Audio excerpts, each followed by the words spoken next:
In October 1983, the United States invaded a country smaller than many American cities.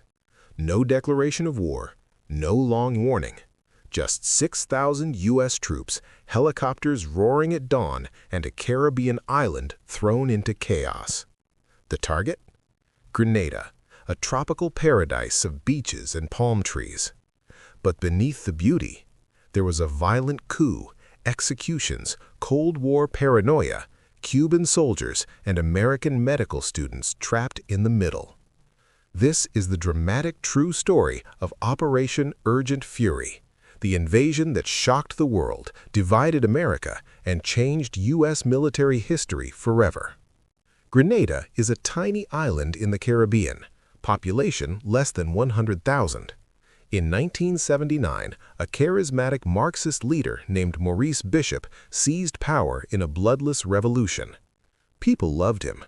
He built schools, improved healthcare, promised independence from Western control. But Bishop had a dangerous friendship: Cuba, the Soviet Union. With Cuban help, Grenada began building a massive international airport. The U.S. grew nervous. President Ronald Reagan warned, "This airport is not for tourism, it's for Soviet military planes." The Cold War was heating up, and Grenada was suddenly on America's radar. In October 1983, everything exploded. Hardline communists inside Bishop's own government accused him of being too soft. They placed him under house arrest. The people of Grenada poured into the streets. They freed Bishop, but moments later, soldiers opened fire. Bishop was captured. Maurice Bishop was executed by firing squad. His body was never publicly recovered. A brutal military junta took power. A 24-hour shoot-on-sight curfew was declared. Anyone outside?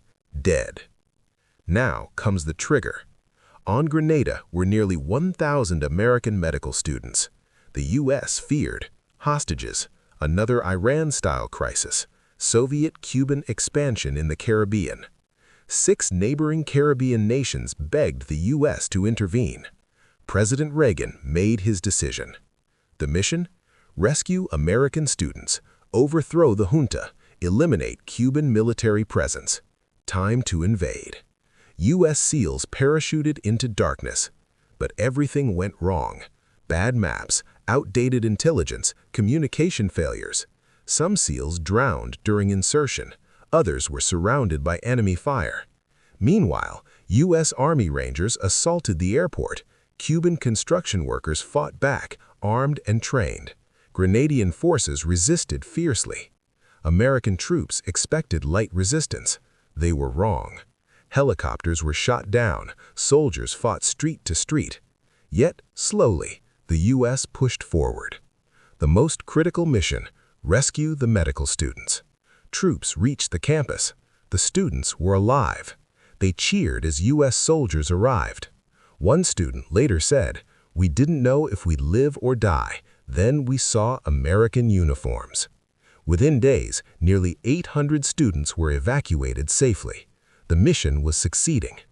By October 29th, the fighting was over. Grenadian junta collapsed. Cuban forces surrendered. A pro-Western government was installed. U.S. casualties: 19 killed, 116 wounded. Grenadian and Cuban casualties were far higher, but the world reacted angrily. The United Nations condemned the invasion. Allies were shocked. Critics called it illegal. Reagan responded, "I will never apologize for defending American lives." Grenada changed U.S. military history. The failures led to better joint military coordination, new communication systems, reforms used in future wars. For Grenada, stability returned, elections resumed. Today, October 25th is celebrated as Thanksgiving Day. A tiny island, a massive Cold War message: America was back.